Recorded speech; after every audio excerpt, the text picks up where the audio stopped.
Welcome back to the Valor Flight Crew Podcast, hosted by Echo and brought to you by Vertical Helicasts and Vertical Valor Magazine. Today, the keys have been temporarily handed over. In this special takeover episode, Jon Gray and Jack Schonely from the Hangar Z Podcast step into the cockpit for a fun, reflective, and forward-looking conversation as we mark 1 full year of the Valor Flight Crew Podcast. From the moments that defined our first year to the conversations that challenged, inspired, and connected our community, this episode is all about where we've been and where we're headed next. Listen to this 2-part episode as Jon and Jack take us hostage and dive into what's on the horizon for the podcast, what we're most excited about moving forward, and how emerging technology and innovation are shaping the future of public safety and air medical operations. It's a relaxed, behind-the-scenes look at the mission, the momentum, and the ideas driving this industry forward. So strap in and celebrate this journey with us as we hover into the next phase of the Valor Flight Crew Podcast. The takeover starts now. Thank you to our sponsors, Airbus, Metro Aviation, Precision Aviation Group. Welcome to the Valor Flight Crew Podcast, brought to you by Vertical Helicasts and Vertical Valor Magazine. Produced in partnership with Echo, Every Coast Helicopter Operations. The Valor Flight Crew Podcast promotes the personnel and life-saving equipment behind helicopter air ambulance services. Join hosts Mike Fideli and Blake Schreider for in-depth interviews and expert insights from air medical personnel, pilots, communication specialists, and maintenance crews who play critical roles in airborne emergency response. Line 1 accepting. Copy, line 1, gotcha, accepting. You're going to be talking to Red Feather 1 on LCEMS. It's been fun to talk about 2025. I knew that we had a lot to say and pretty deep into the clock on just 2025. But I want to shift gears and talk about 2026, what you guys look forward to and what some of your hopes are based on what happened in 2025. But before we do that, let's talk about some of the exciting trends that are kind of coming our way with technology. The technology is one of my favorite conversations. I think I say that about everything, but technology really, it's exciting to talk about. It's a blessing and a curse. Yeah. We had a technology panel at the Vertical Neuro Conference, and it was really interesting to get up and hear people talk about how technology on the maintenance side is really kind of reshaping and enhancing some of the efficiencies that exist within that world. And then I think about on the flight operations side, think about how technology is not only making us more efficient, but safer, so yeah. I'll open this question up to all three of you. With technology that is here today and technology that's kind of on the horizon, what is most exciting for you today, and what's most exciting for the stuff that's down the road? And Mike, let's start with you. Technology today that you're like, man, this has been a really good addition to our program. Yeah, so I think it's kind of cool to see how this is evolving. I think we're on the cusp of a lot of things changing personally. And that's just kind of, from the conversations that we've had with some of our guests over the past year, just some of the things that are on the horizon. I think one of the things that, was floored me, it was actually in the recent episode that we recorded with Carillion lifeguard about their incapacitated pilot program, and talking about how, there's the potential opportunity in the future where if my pilot becomes incapacitated, that somebody at OCC can just grab a joystick and fly the helicopter for me. Like that to me is just, that's crazy. But it's also kind of cool at the same time. Is that something that we will see happening in the HAA industry in the very near future? I don't know, but it's kind of cool. It scares the heck out of me, but at the same time, like that, to add that layer of safety to what we're doing, I think is something that is truly impressive. Yeah, you look at the Bell 525 that's being certified right now, and the fly-by-wire systems that not only exist within that helicopter, but other ones as well, essentially do enable that ability to grab a joystick and it's insane. It is. Yeah. But, from a crew safety perspective, wow, the added benefit there, and that's in the law enforcement 2 world, right? We're flying oftentimes with folks who are not pilots as tactical flight officers. Jack, how would that change the game? Oh my gosh, it would change everything. It's amazing because right now, many departments, but not all, provide some flight training to their tactical flight officers. We called it emergency flight training. And we had TFOs that could many TFOs that could land that thing. They could take it through an airport, shallow approach to a run-on landing. They might not be able to hover it. Some could hover it. Some could hover it better than the pilots. And that made me sick, but that's okay. But the point was that we put a lot of time and effort into that. Now, simulators have helped that issue dramatically, no doubt about it. But the simulator is a simulator. When it happens in real life, what's that tactical flight officer or non-pilot really going to do? How are they going to react?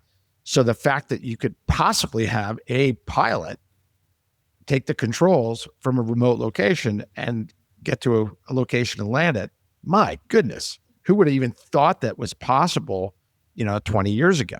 Right. The drone technology certainly has impacted that. AI, all sorts of things. But it's pretty interesting. I'd love to hear more about that, no doubt. But the next part of that is the loft simulator. That technology is here today, and that piggybacks on what we're talking about with the capacity of pilot. By being able to put a crew member, whether it's a TFO, a paramedic, a nurse, a mechanic, whoever, in that loft simulator, and allow them to get some understanding of flight characteristics for a helicopter, what a game changer that is. It is. Yeah. It is that simulator, particularly all simulators, but that one particularly is so realistic. I mean, the feel of it, the vibrations, the view, the goggles give you that really vivid three-dimensional view that it's just going to affect pilot training and non-pilot training. People that are in helicopters, that are in that other seat, that in a safe way and an economical way, really, without risk to a machine and going out and burning fuel. And it is game changing. Is not. You look up game changer in aviation, and there's a picture of a simulator there. It really has a positive impact. Mike and Blake, have you guys had a chance to see the loft simulator or fly it by chance? Unfortunately, not yet. We're going to help you with that. Yeah, please do. We know some. Let us know. Perfect. Let us know. At Verticon, for you guys or anybody listening, Loft has the simulator at Verticon. Go on the first day and sign up for the time slots, because they fill up fast. But you'll see, firsthand how realistic the flight profile, the flight is. And I think talking about the incapacitated pilot scenario, you could find yourself as a crew member at the controls of an aircraft unintentionally, Right. But if you do, what are you doing to make sure that you can get yourself and your other crew members on the ground safely? This conversation, I think, is really important. We talk about, but another opportunity for me to mess up one of Jack's sayings. When the time to perform arrives. That I'll let you say it. When the time to perform arrives, the time to prepare is past. So, as it relates to flights, you never can plan when you're going to have an emergency like that, right? Pilots might be like, hey, mid-flight in this next flight, I'm going to have a heart attack. You better think about what you're going to do. So the time to think through that is now, because you never know when there's going to be a bird strike that incapacitates a pilot, when the pilot's going to have a heart attack, when a whole host of things could happen. You fly on New Year's Eve and a stray round goes through the bottom of your floor and incapacitates a pilot. Like, there's all kinds of things that could happen. And I don't want to rehash the conversation you just had on incapacitated pilots, but I think it's a good time just to talk about it. And I'm curious for you and Blake, what does your guys' scenario or process look like for that incident within your own company? So, for us, we fly the same airframe, same autopilot. So for me personally, I have an idea, and, discussing it, with our pilots, we don't have a specific procedure for that. But I have an awareness level of, God forbid I was in that situation. I know that I could press 2 buttons and make a radio call and have time to figure out the next steps. Mm-hmm. So hearing that from, 5 years ago and bringing that forward and having the luxury, I think, of having the same airframe, the same autopilot, basically the same setup, for me, I have a little bit of that awareness to, if God forbid those stars aligned and that was the situation, I would at least be able to buy us some more time to figure out what our next steps would be. Yeah, that's good. At least having thought about it beforehand is an advantage, right? Yeah, because the last thing you absolutely. want to be is in a position where, oh, now I've got to do something I have no clue what to do, and your heightened level of stress really inhibits your ability to, think through that stuff. So sitting around a table where there's zero, if any, stress, to come up with some of these ideas of, okay, what are we going to do if this happens is really important. Mike, for you in your program, are you guys talking about it? Do you have any things in place to help mitigate in a situation like that? Yes, I mean, currently my plan is hope and pray.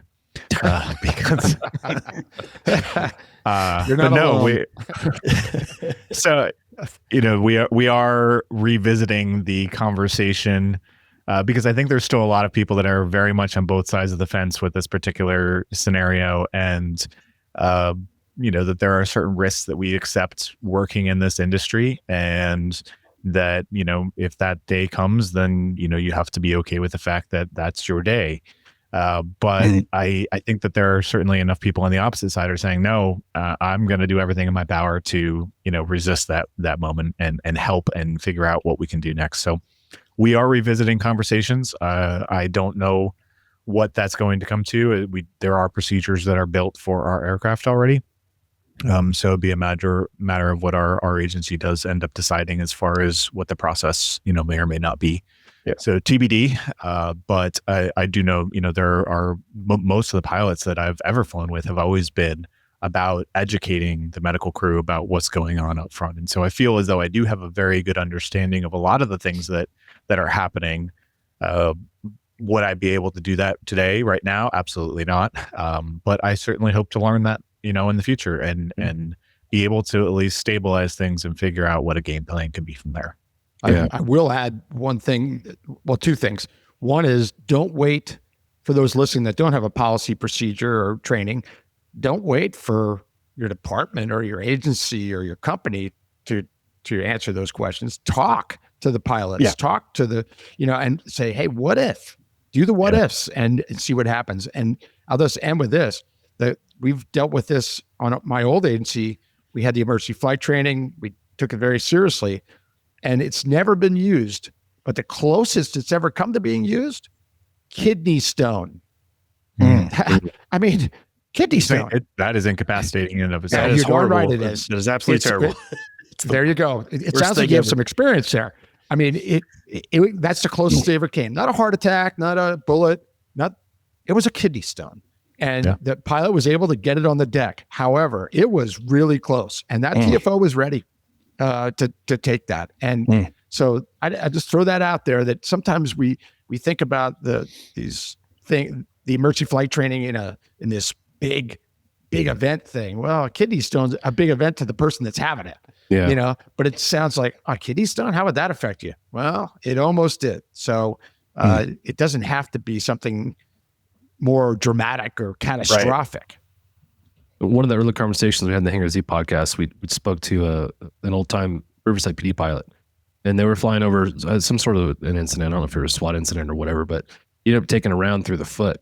Oh yeah, I remember that over a call. And what ended up essentially happening was he was unable to manipulate the pedals. The pedals. So if I recall right, what ended up happening was that the person in the TFO seat ultimately ran the pedals, and he, as the pilot, manipulated the collective and cyclic. I think how hard that would be. That story. Gosh. Yeah, right. Talk about the communication that has to go into that process.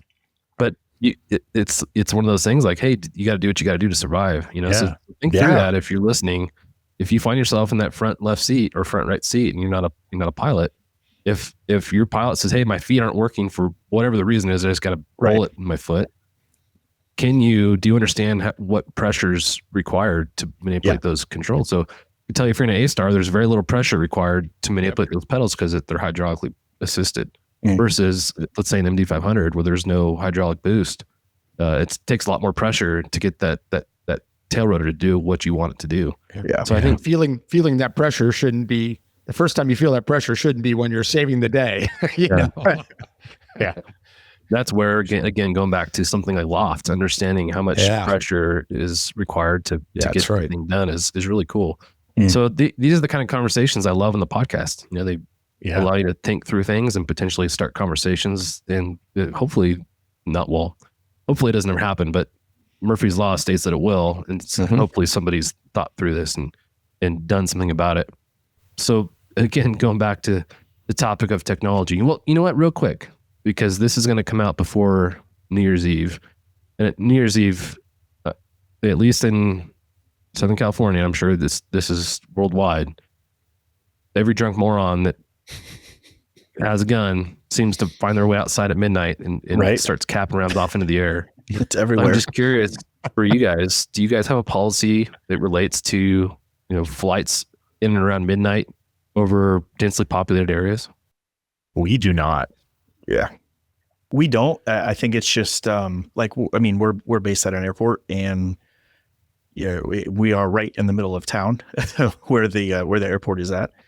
We don't have a specific policy, but it's one of those where we can walk outside, we push the aircraft out, and if we hear, the different types of pops and what you think may not be a firework, if we hear that, we would easily be supported to be like, nope, not now. So we would be fully supported to just be like, nah, we're not sure what we're hearing, but it sounds like it could be this, and we could delay it, maybe wait a couple hours, or, just decline it altogether. I'll be curious to hear Jack's response to this. Oh boy. In Ontario, you walk in or walk outside of the hangar, or you don't want to walk outside because God knows what's happening. But if you listen outside in Ontario, California, in and around midnight, it sounds like Mogadishu and, a third world war type scenario. It's frightening, So, a lot of agencies have policies in place that pertain to, what they're going to do flat operationally. Right. During those periods of time when I worked patrol as a police officer, we would all meet, all the calls for service would hold. Unless you're on a call, you're all going to meet in a particular parking structure. We meet in the first floor of that parking structure, and we hang out for like 20 minutes. Let all the rounds fall to the ground before we'd go out and start answering calls for service again. Yep. So, think through that for the aviation folks. You can't control when these flight requests come in. If you're in flight, obviously altitude's your friend, airspeed's your friend. You need altitude. If someone's shooting at you, if you got a higher airspeed, it's much harder to hit you. Yeah. But Jack, for you, what was your experience? We have processes in place for, like 4th of July and things like that to make sure that we're staying a little bit higher. But specifically to that question, it seems like it's every holiday now in Southern California, not just New Year's. Valentine's Day. Boom, boom, boom, boom, boom, boom, boom. Nothing says I love you like around in the air. That's right. Jack, for you, what was your experience in LA when?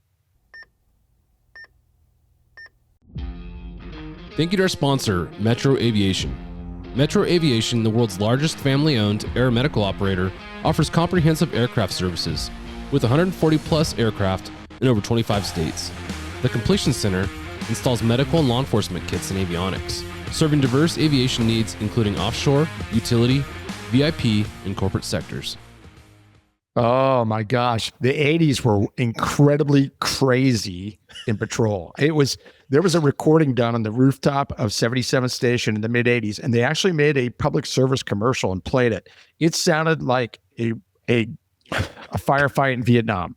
I mean, the amount of automatic and semi-automatic gunfire. Wow. We would go under freeway overpasses as patrol officers, and there was never air support. They didn't fly. And then I got to air support in 97, and they hadn't flown for years. And that night, for some reason, the pilots went to the watch commander and said, "That's enough of this. We can go out there and be safe." And I was his TFO. And he said, "Jack, are you in?" I said, "Well, if it's with you, yes." And it was Larry Clark, one of my favorite pilots. Just got to see Larry in this past year. Hadn't seen him in years. And he and I flew at midnight. It was like the first aircraft, but we flew higher and faster. Now, keep in mind, Larry said his exact words were, "As long as they're not firing RPGs, I'm flying." He was a Vietnam pilot. This didn't phase him. He didn't, no, not in the slightest. It didn't even slightest. phase him in the slightest. That's right. And I'm like along for the ride, but I trusted him. and we flew higher and faster, and we were smart about where we were and which neighborhoods we were over, because there were calls for service at midnight. I mean, of course, because there's so much gunfire. But heck, I remember homicide scenes on New Year's Eves in the 80s where somebody, with a bag of groceries takes a round in the top of their head, a falling lead. Yeah. It was insanity. I look back and just shake my head and go, that was crazy. I can't believe we were even showing up to work that night, but it was reality. Yeah. Yeah. I think that's a good reminder to hit on, when you think through some of the things that you could mitigate, some hazards you can mitigate. That's definitely a hazard of a holiday, So out of this rabbit hole, back to conversation on technology. I love the rabbit holes. Blake, when you think through some of the technology that exists today or something that's upcoming, what's exciting for you? Man, loaded question. There's so much that's evolving. And I think we've seen a lot of technology grow, especially with the training that we get and the continuing education and the things that we do as air medical providers. We're seeing really creepy but realistic simulation mannequins. And they're so realistic, and the amount of, everybody talks about AI, and you can program these mannequins. You can, pre-populate what you want. For instance, a scenario to be, for your clinicians to have competency. But I mean, now with the abundance of technology that you can just put in a couple of things, and, sometimes these programs, it will just do its thing and you don't know what you're going to get. And that's, almost similar to real life. You don't know how the patient's going to react to things. So I think the thing I'm excited for is, for us as clinicians on, this kind of side of the house, is to really see how the education is going to continue to evolve. We're seeing the use of virtual reality for training. So, for organizations that are incorporating that type of training and bringing scenarios, and, instead of having large get-togethers of, 50, 60 clinicians, you can, have people run scenarios, and you can recreate different things through VR. I think is pretty incredible to see. We always, I can tell you as a clinician, we like to shit talk the education side of things, like, that would never happen, But then reality, you go back and look, and they'll have a case review of something. You're like, oh my gosh, that actually did happen. I'm so sorry. I didn't mean that. But I think for me, to really see where things are going and how we're training is just becoming more and more realistic. And I think it's a good thing, because it's helping us really be the best that we can for, the people that we're called to serve. I think the education is really continuing to grow, especially for technology. You brought up AI, and that's something that seems to come up on a daily basis, because of where we are in time and space. Just yesterday, Jack and I were talking to Mike Reno about AI and its potential for mission equipment, how that can make the mission equipment, the law enforcement side, more effective and efficient. Is there, outside of the training role in your community, is there some applications you can think of where AI can maybe step in and assist with some of the operations you guys are doing, making you guys more effective and efficient in what you're seeing and doing? Charting. Our documentation, writing reports. I think that's 100% a huge thing for us. You spend 20 minutes, taking care of a patient, and 2.5 hours writing a chart. And I think that, all things considered, it has its, endpoints, so to speak. But I think with the use of AI and using it in the right way, I think could hugely improve just the amount of time that we spend documenting. And I think if we could cut that down by, from some of the things I've seen already, by half, like you input certain things and it can make that and expand upon what you've input, and really it'll still be relevant and still paint the picture of what you did. But I think for our documentation, AI will be a huge thing that could help us cut down that time spent doing that. Is that liability driven? the amount of paperwork for a patient? Is it liability driven? Yeah, probably. We've got HIPAA and all kinds of laws and things that liability and we billing have to follow. purposes. Oh, yeah. Okay. Yeah, and law enforcement's the same thing. You know, you work a good investigation, or a pursuit's a good example. You're part of a pursuit, and you spend maybe 5 minutes in this pursuit, and then the rest of your night's taken up by transporting the patient to the hospital and sitting with them there, and then writing the report and doing all the administrative review stuff. It's a pain. So I think anytime that we can leverage this technology to make us more efficient in our ability to write this stuff and get it off our thing, so we can go to the next patient and do the next thing. Call. Yeah. And Mike, I think you probably echo this. Like, we're not looking for it to replace the documentation. There's a time and a place, and if it can just enhance the things that we're putting, to that chart, I think will greatly help us improve it. Like you said, finish that job, that patient care flight, and then move on to the next one. Listen, I'll be the first to throw myself under the bus and say that I am a little bit behind the times, and it takes me a little while to get on board with some of this new stuff. I recognize the change is difficult for me sometimes. Before doing this podcast stuff, I think I listened to maybe 5 podcasts in my entire life. So this was definitely, a learning curve for me. But over this past year, AI has also been one of those things that has been a learning curve for me.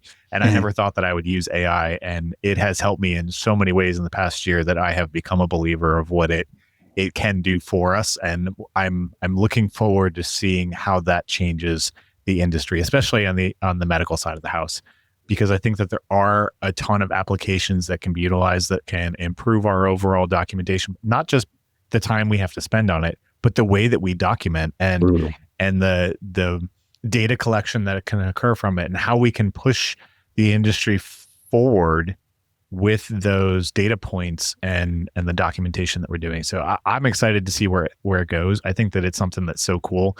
We did the episode with Christian Greengrass and with Alan Wolf. I think it was just so cool to talk with them about what their vision is for it, because Christian is like AI to the core, absolutely loves it. And to hear their viewpoints on how that's going to take us into the future, I think was something that was so cool to learn about.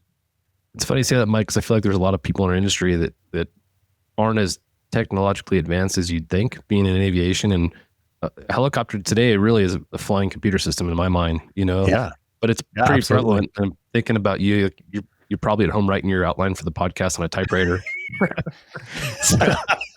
So listen, I have to make an admission. You have a typewriter? Oh my gosh. No. That's not it. Jack, like we talked about when we did our episode, I do all of the risk assessment analysis for our organization. And my manager, who used to be one of my full-time partners, loves to tell the story about how he came in from the hangar the one day, and I'm in there trying to do this risk analysis, and I'm in a spreadsheet, literally manually counting numbers. He's like, there's formulas for that, right?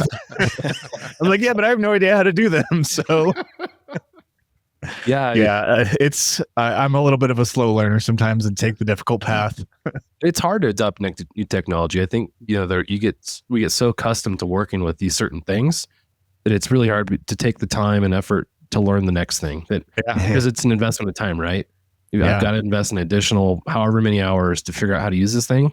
And so it's hard sometimes to say, okay, I'm going to spend the time to do it, because in the backseat, you're not sure how much time it's going to save. But in this particular conversation, the time I've invested in utilizing AI to do what I do, as far as, enhancing some of the writing projects that I'm a part of, enhancing some of the outlines, oh my gosh, the payoff's been huge. But I think that is the barrier to a lot of technology, is just investing the time to understand how to use this stuff. Yep. And I think the limitations of AI is really, you talk about the data-rich environment we live in. Some of the limitations surround how good is that data. Junk in, junk out, right? If we're putting bad data into these systems and asking these systems to analyze this data, well, it's of no use.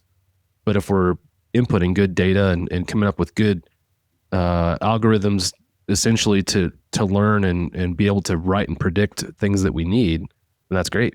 So it's really exciting for me. I love thinking about different ways of implementing these technologies, but it's at the same time, it's a bit overwhelming and can be scary. Think about some of the jobs that are going to be replaced by this technology, and that's no stranger to aviation, right? Just drone technology by itself is something that is fearful for a lot of people. Yeah. You know, what Very are your much guys' so. thoughts on drone technology in your industry? We're using it right now at our agency.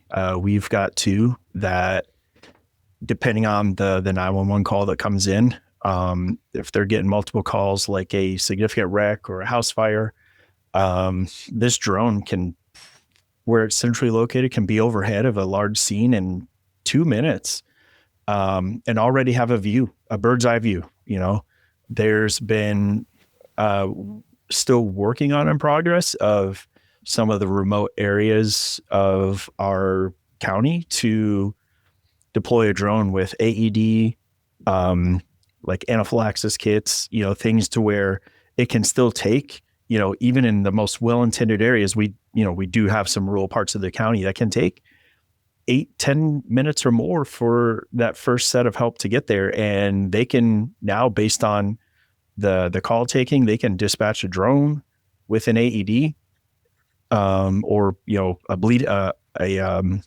like a stop the bleed kit. They can get that to someone in 2 minutes and at least start that process. And then while at the same time, the dispatcher could be talking that person through how to use it. So we're seeing a huge uptick in drones, at least in our area. That's crazy. I hadn't even heard of that before. I hadn't Yeah, either. it's pretty awesome. That is really crazy. Yep. Would certainly create some complications for us, though, Oh, yeah. too.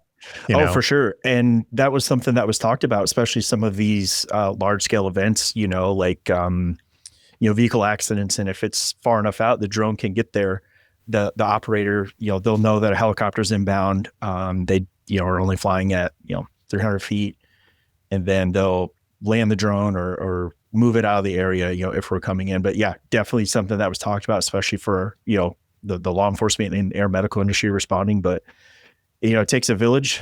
And our agency has been really putting the foot forward on incorporating drones and using it safely, but also serving the community to help people where some of those, you know, shortcomings are. And, you know, our area is growing so fast. It's just so hard for places to keep up.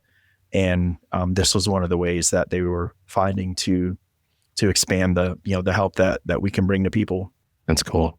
In the law enforcement community, we spend a lot of time talking about drone operations as it relates to manned aviation and how the two should work together. But I think when you think of public safety as a whole, we're siloed from you guys. So we might be working on operation in a particular area and not even consider the fact there might be a drone responding to deliver medical equipment. That law enforcement pilot probably has no clue that if that thing even exists and that it might be inbound to deliver some needed medical supplies. So there's 2 programs that I think are interesting. One's called ATAC, and it's a program that law enforcement's used to get a broad picture of where these public safety assets sit. So you can essentially look at a map and know where all the ground units are, where the helicopters are, and where the drones are. And the idea behind that is deconfliction, right? Making sure there's no issues there. Right. So I see an application for that, you know, growing as these drones become more prevalent within the fire service, within EMS, within law enforcement. I think it's really important for us to consider where everybody's at in these time and places. There's another one out of the UK called Airbox. Essentially does the same thing. You can get a broad view and an overlay of where all these assets sit. So something to consider as we grow in these resources and technologies. The one thing I think through, Jack, is you think of LA Basin. Oftentimes we get that marine layer that comes in and you're hard IFR, like nobody's flying anywhere. Mm-hmm. And if you're hospital A and you're trying to get a heart to hospital B for a patient that's waiting for a transplant, but it can't be flown. Right. And for whatever reason, the drive time's unreasonable. That ability for the drones then to step in and be able to fly that organ from hospital A to hospital B or vice versa is really cool. That's the stuff that I think is exciting. That's amazing. Yeah. Practical. You know? Yeah. Thanks to our sponsor, Airbus. Airbus provides the most efficient helicopter solutions to its customers who serve, protect, save lives, and safely carry passengers in demanding environments. Its civil and military helicopters are flying all over the world, making missions possible. Visit airbus.com for more information.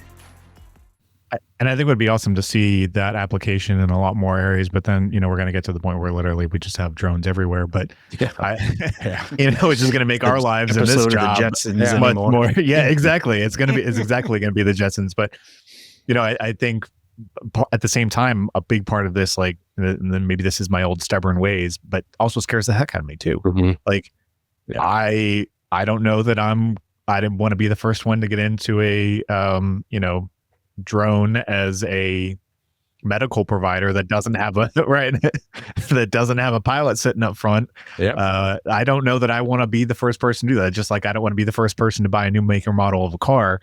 I feel the same way about this process as well. And I think that it's in our future, but I hope that it's not in my career. Commercial airline flights. See, believe it or not, I do trust pilots. I know I probably shouldn't, but I do trust pilots. That's good to know. I love it. Mike gets up from his typewriter to go outside and yell at the kids. He'll be at home on the typewriter writing about it. 100%. Get off my lawn. Get out of my airspace. Over my house. I think the conversation's important to have, when it comes to drones. When I don't want to know how many drones, actually I do, but I don't want to know how many drones are flying in our operational areas when we're completing our missions, because it's scary, right? Mm-hmm. Yeah. Talk Very about much so. Texas DPS has a program that allows them to use some systems to understand what drones are active in their area, so they can try and mitigate the impact. The fires in Southern California, talked to some folks that they were deploying some systems that help them detect that as well. But gosh, that's a huge risk to us as public safety aviators, flying in and out of areas where there's a lot of drone activity. With Christmas coming up, think of all the kids. 8-year-old kids are going to get drones for Christmas. Little and they're drones going to for be flying Christmas. everywhere after Christmas. What can we do as aviators to mitigate that? Well, every news station now, everybody has a drone for everybody reporting. Everybody's wanting to be in the know, and what better way to get there faster than just send that drone over and get overhead shots of what's going on. And everybody's got a drone now. They go get their license, and they're there every day on these big incidents. Yeah. Any ideas of way to mitigate some of the risks associated with drones? I'll open that to any of you. Well, they're doing some of it now. I mean, with the FAA is obviously behind the curve on all of this. They were behind the curve from day one on drones, and they're still playing catch up just from things that we're discussing here. I mean, things that we didn't even know about, the AEDs being delivered. I mean, I didn't know about that. That's amazing. But the fact that I and you didn't know that just tells you that we're all behind the curve a little bit here, and by recognizing that, I think communication policies are going to be the key, and staying ahead of that curve. And I don't know how they're going to catch up, but it's going to be very challenging, and it's not getting any better because of these ideas. The heart from one point A to point B.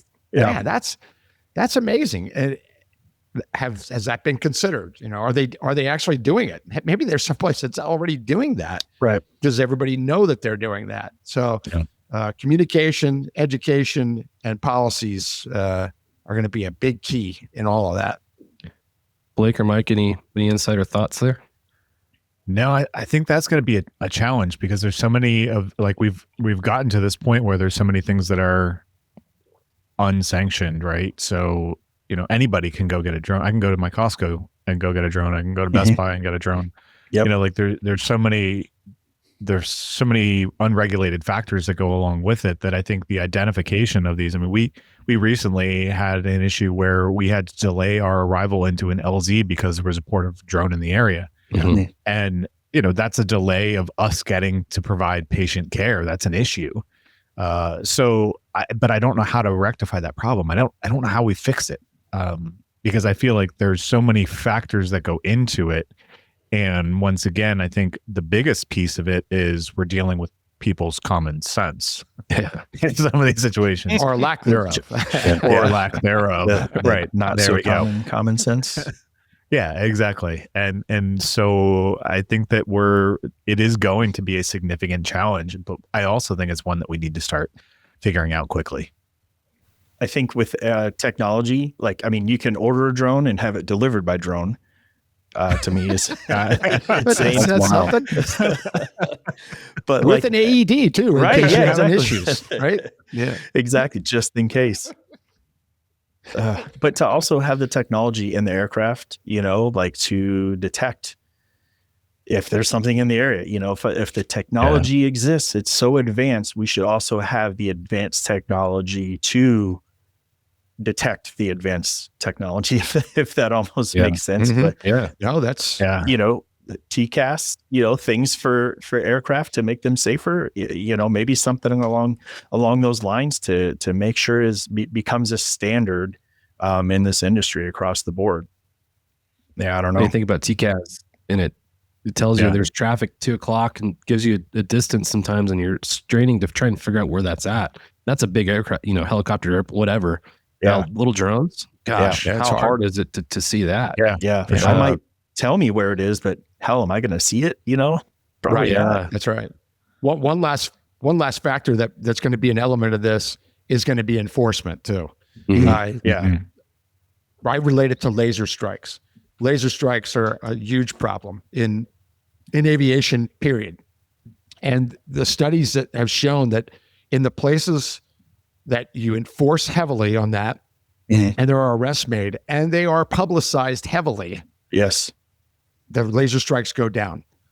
Maybe the drone will follow that model, and say, all right, we've got to start finding a way to enforce this. And I think it's with drones, it's a lot harder, I think, because with a laser, you can see where it's coming from. You can say, okay, drone strike left, and, you get it on the camera or on the goggles or whatever. And you say, I got it.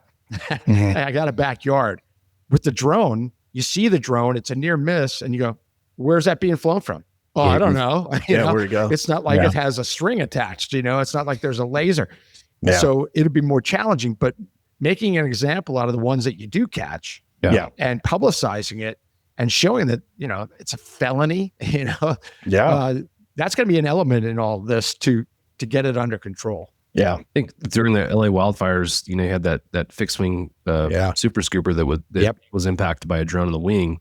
Luckily, there was no injuries as a result of that. But you look at the damage that was caused in that airplane. It was huge. Holy cow. Yeah. But that hole was huge. It actually did a good job. They caught the person responsible for flying that drone. They did a good job of publicizing that, I thought. I agree with you, Jack. It's really important for us to kind of make some big impacts and publicize some events where people are being punished essentially for flying in those areas.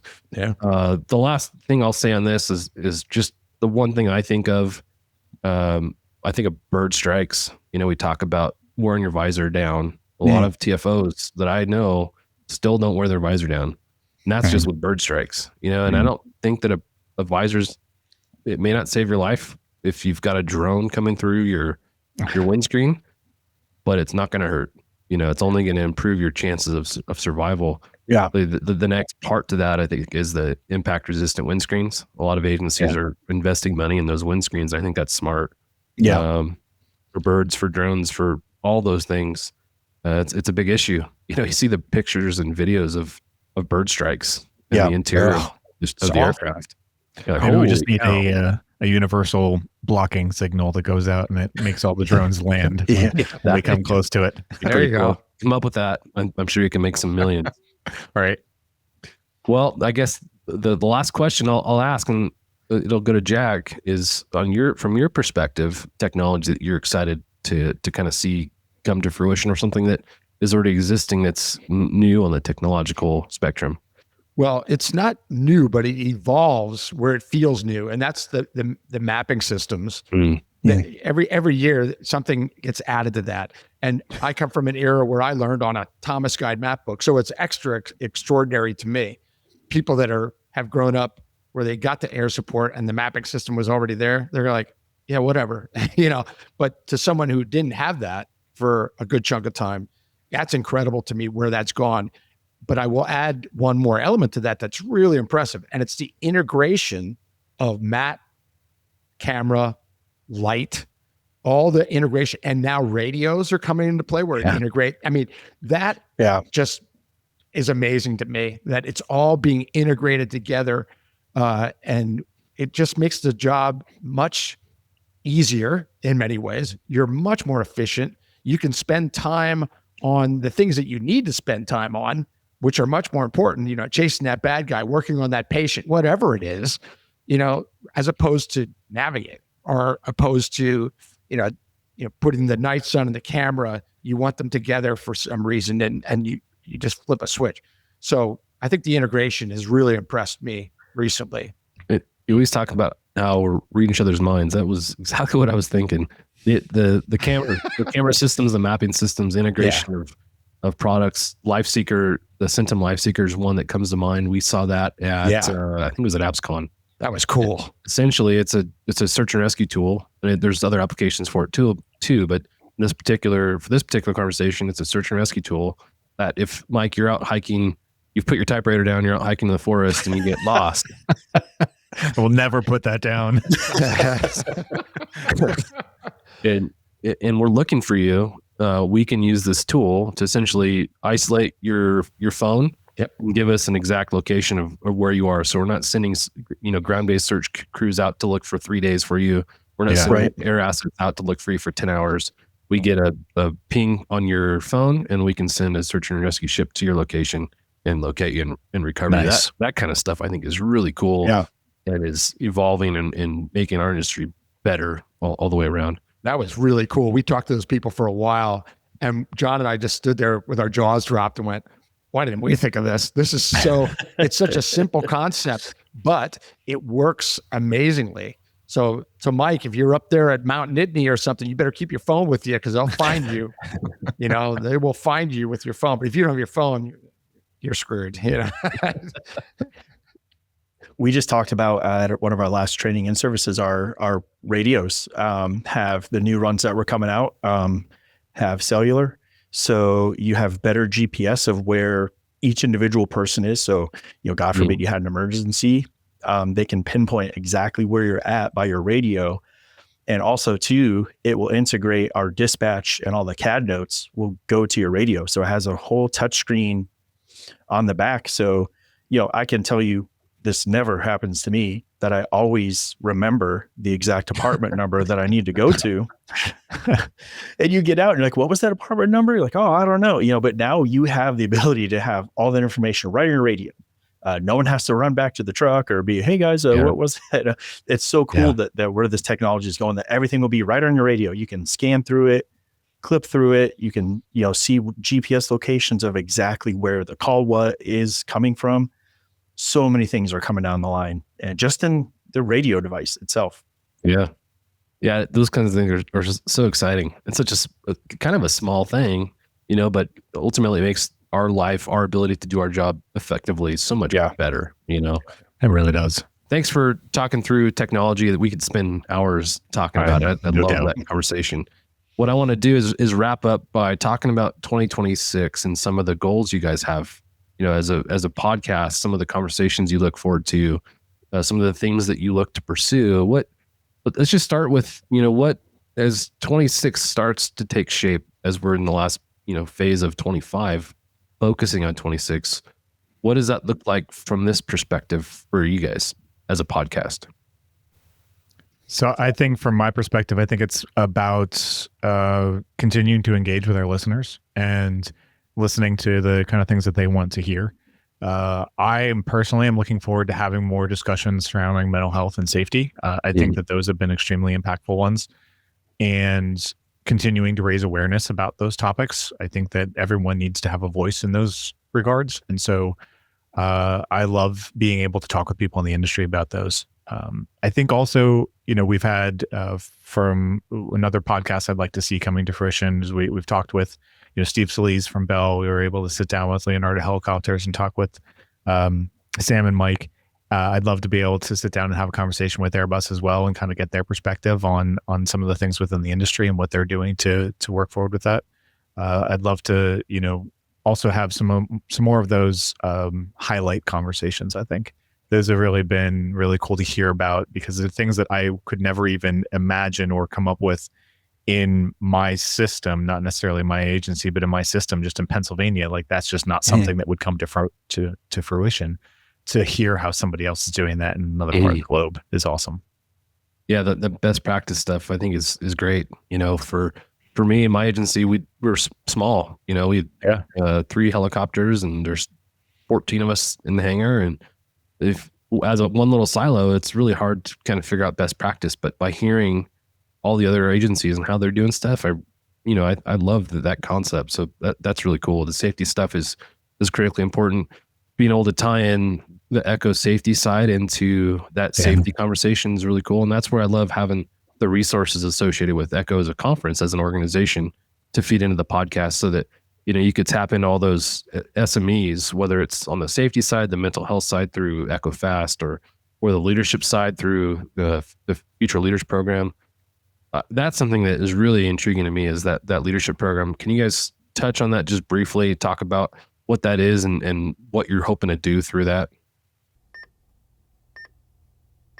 Thank you to our sponsor, Precision Aviation Group. Mission-critical operators and fleet managers rely on Precision Aviation Group as a worldwide leading rotor and fixed-wing MRO provider. PAG provides tip-to-tail solutions in 4 MRO segments: avionics, components, engines, and manufacturing DER services. A single point of contact gives you access to over 150 million in inventory globally, 24/7. Just call 800-537-2778.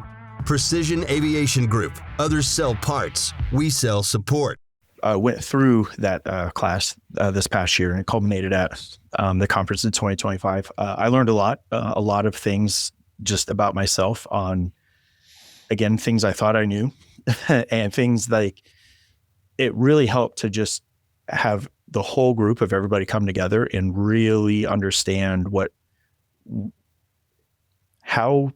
people want from a leader, and how you identify like your strengths and weaknesses on how you lead others, and then just really culminating on how to grow those relationships, and how to really set those expectations early, and to really be disciplined and to grow with each other. And just a lot of it was just taking so much in from how other people do things, and things that have worked for them. And then also hearing the things that didn't work so well, that they were like, man, I wish I knew this when I was starting out. And then I think the biggest point was actually having training for leadership, because before, like, that was the biggest thing is, hey, this role needs to be filled.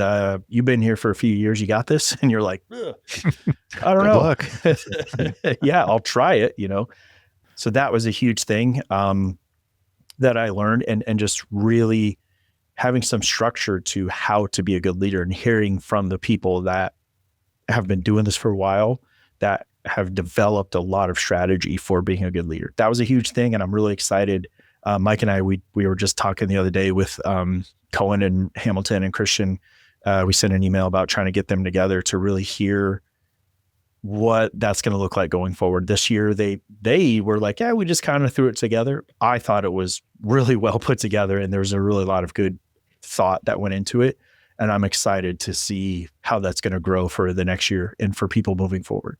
I think the panel conversations we have on the platform they're great for a lot of reasons, but to get the folks you're talking about onto a panel to discuss those things, some of the things that you're seeing as challenges, some of the things that are wins for the industry, would be really cool to see.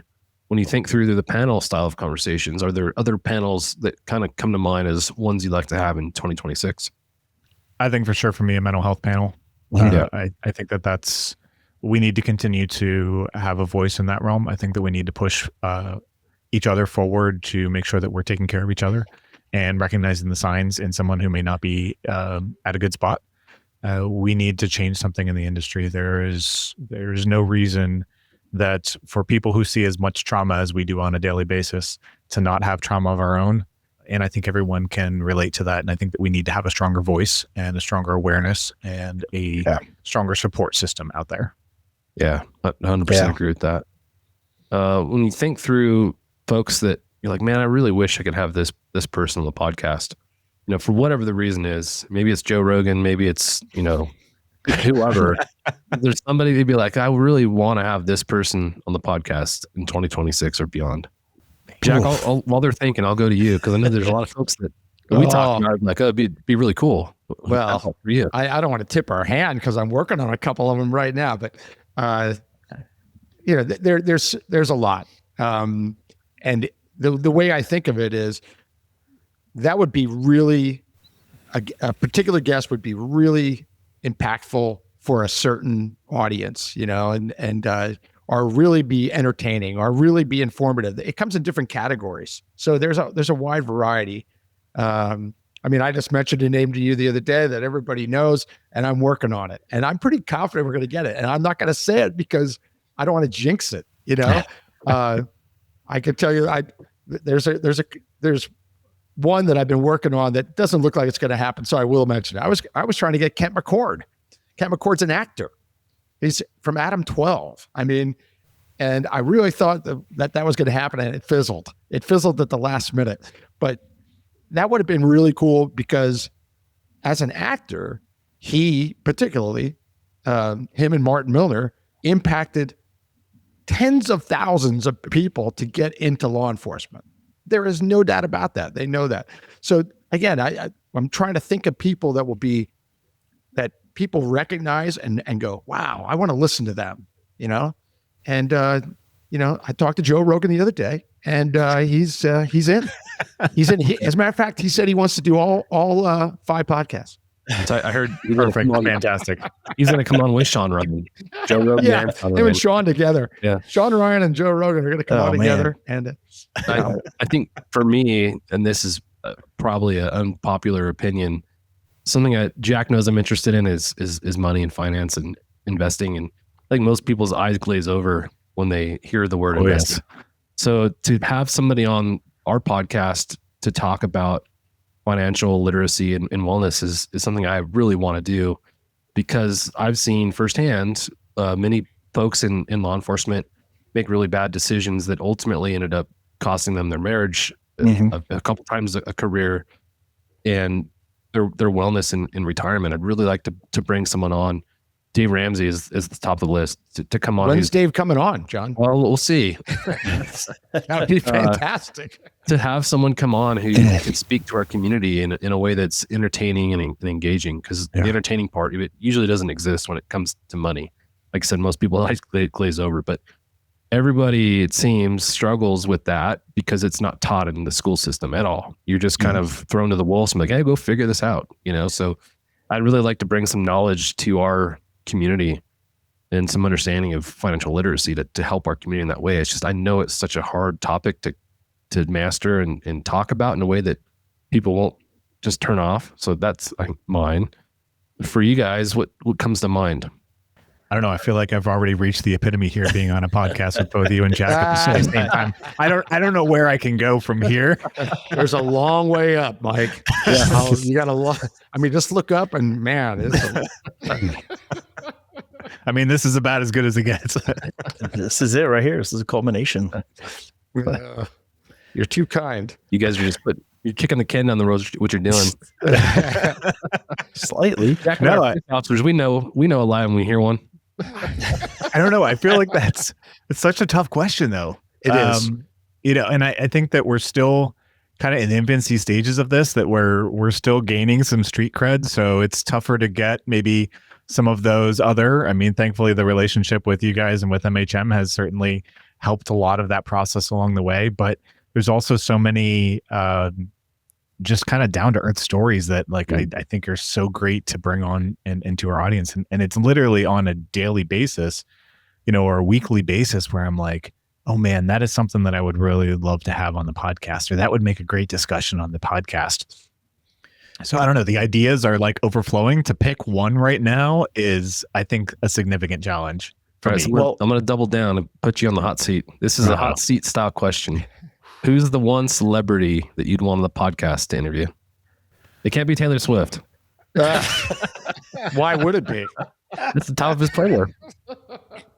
Blake, I'm going to let you take that one. Oh my gosh. Kicks the can down the road again. Yeah. Oh, there's so... Got to play Switzerland here. I don't know, man. I'll tell you who I would pick. Who? I know. I got a name. Mike Rowe. Oh yeah. Mike drop. Yeah. Yeah. Mike Rowe. drops. Man. I don't Come even on, know. Blake. Yeah, and you can't say that having me on again. You can't use that. All right. I'll throw one Does that out help? there. All right. Any celebrity? Okay, so as it relates to just hot seat question, about Noah Wiley. You know, he's played a physician on TV and movies for years, right? I mean, at this point, you've got to be pretty close to a physician for all the training. Well, and he's not just not a everything. physician. I would have sworn I thought he was a physician. I would Because think you're so right. now. That's how you start thinking about people like that. That's the Kent McCord thing too. People think of him and go, well, he was a cop. I'll give you an example. There was a thing called a clamshell holster on LAPD years ago, and it was spring loaded, and you would press a button and it would open and the gun's in your hand. Real easy. Putting it back without looking, very challenging, almost impossible. Experienced cops didn't do it. Kent McCord could do it, and Martin Miller could do it. On Adam 12, they would put their gun back and close the holster without looking. That amazed me. And it's like, it makes him believable as, wow, he's a cop, Right. even though he's not. Just like Noah Wiley. He's not a doctor, but he's in our mind as a doctor because of all the hours that you've seen him in that position, and he's very convincing. And he obviously, I agree, he obviously has a lot of knowledge, terminology, all that For stuff. sure. He could stand and talk to a doctor and Definitely. converse. Definitely hold that conversation. No doubt. But the funny thing, Blake, is I was actually thinking of the same person when it's not a cop out, but only because I literally get told on a daily basis that people think that I look like him. You do. With the beard now and I do everything. see it. Yeah, so man. I used to get it years ago when he was on ER. I used to get it because I had a clean shaven face then. He was clean shaven at the time. Yeah. And so I used to get it then. And now that he is, on the new show, the Pit, like everybody's like, oh my God, you know who you look like? You look like Noah Wiley from the Pit. I'm like, apparently we could be twins. Yeah. So if Noah would like to come on and join us on the show, that'd be awesome. Man, we'd Great have it. conversation. I know that people probably can't recognize that if they're looking on the website because my picture on there is very outdated. We might need to update that one on the Vertical You'll have to go to Helicast website. YouTube. Have to go to YouTube. And say, I'll have to go to YouTube Oh my to God, see. Mike looks just like Noah Wiley. Well, thank you guys for what you're doing on the Valor Flight Crew podcast. It's been really cool to see you guys develop. You talked about the early episodes and comparing episode 1 to episode 10,000, and the difference that takes place and the transformation across those episodes is phenomenal. And I'll just say you guys have done a really, really, really good job. Yeah. You guys are great hosts. You're great people. You're doing really good things for the industry. It's been an honor to see and be a part of a small part of the growth of this. And it's in the early stages still. And that's exciting to see how far you've come already and the potential that exists down the road for this podcast and the community as a whole. So I'll end there. Jack, any closing thoughts? I agree with everything you just said. Mike, Blake, great job. Congratulations on all the successes, all the great podcasts. You guys are doing great work. Keep it up. Right when you think, oh, who else can we get? 10 more names will appear in your head and you'll go, why didn't we think of them before? That happens. Yeah. It's great.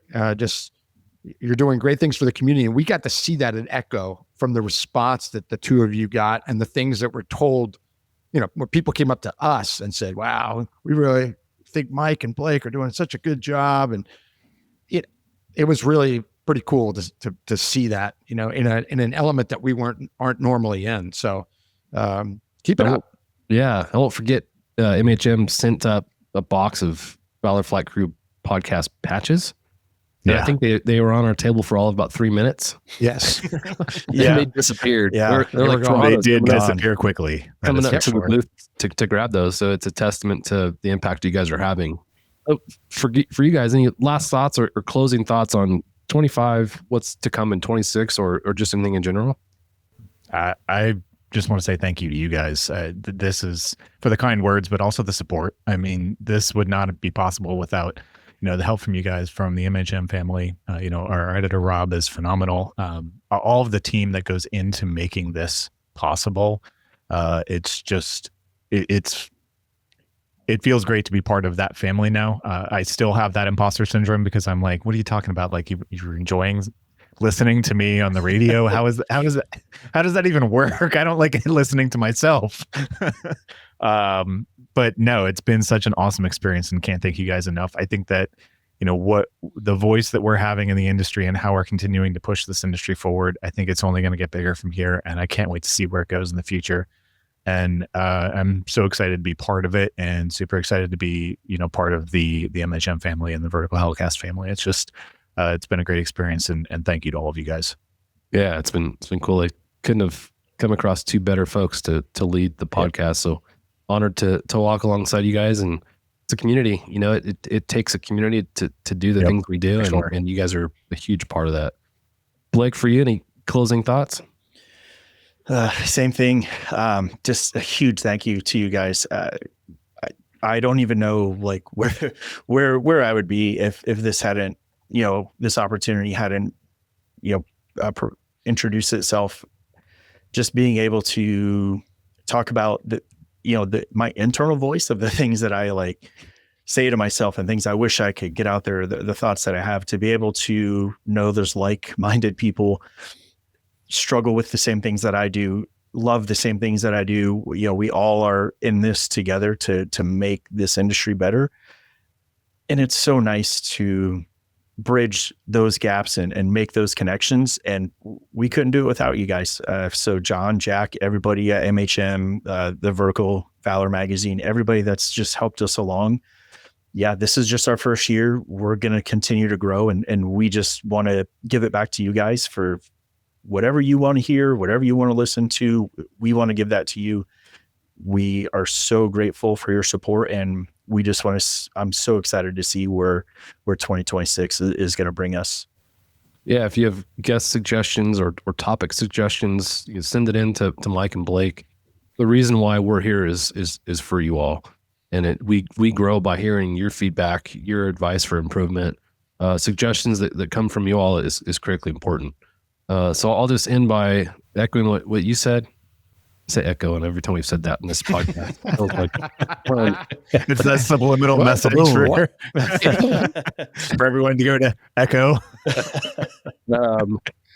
I'll just reiterate how Rob on the back end is making all these podcasts come to life, and these podcasts truly humanize what our community goes through. The good, the bad, the ugly. At the end of the day, we're here to promote the things that are taking place in our industry. It's an honor to do that, and it's a responsibility that I think all of us take very seriously. It's really cool to be able to be the spokespeople for our community and our industry that we all love so much. So I'll close on that. Thank you all. Thank you, MHM. Thank you, Vertical Valor, and we'll catch you next time on the Valor Flight Crew Podcast. Thanks for joining us for this episode of the Valor Flight Crew Podcast. Don't forget to like and subscribe to hear more stories that promote the personnel and equipment behind the missions in public safety aviation. Lastly, stand by for a message from our sponsors. Thank you to our sponsor, Metro Aviation. Metro Aviation, the world's largest family-owned aeromedical operator, offers comprehensive aircraft services with 140 plus aircraft in over 25 states. The Completion Center installs medical and law enforcement kits and avionics, serving diverse aviation needs including offshore, utility, VIP, and corporate sectors. Thanks to our sponsor, Airbus. Airbus provides the most efficient helicopter solutions to its customers who serve, protect, save lives, and safely carry passengers in demanding environments. Its civil and military helicopters are flying all over the world, making missions possible. Visit airbus.com for more information. Thank you to our sponsor, Precision Aviation Group. Mission-critical operators and fleet managers rely on Precision Aviation Group as a worldwide leading rotor and fixed-wing MRO provider. PAG provides tip-to-tail solutions in 4 MRO segments: avionics, components, engines, and manufacturing DER services. A single point of contact gives you access to over 150 million in inventory globally, 24/7. Just call 800-537-2778. Precision Aviation Group. Others sell parts. We sell support. As we bring this takeover episode to a close, we want to thank Jon Gray and Jack Schonely from the Hangar Z Podcast for stepping into the cockpit and helping us reflect on an incredible first year of the Valor Flight Crew Podcast. Over the past year, we've shared stories that matter, stories about people, purpose, and progress in public safety and air medical aviation. Conversations that challenged our thinking, strengthened our community, and reminded us why this mission is bigger than any one aircraft, role, or organization. As we hover into the next chapter, the focus remains the same: elevating the voices of the crews on the line, exploring the technology shaping tomorrow's operations, and continuing to build a culture rooted in mental wellness, safety, innovation, and connection. Thank you to every listener who's been part of this journey so far. And to those just joining us, welcome aboard. Be sure to like, subscribe, and tune in again next week as the mission continues on the Valor Flight Crew Podcast.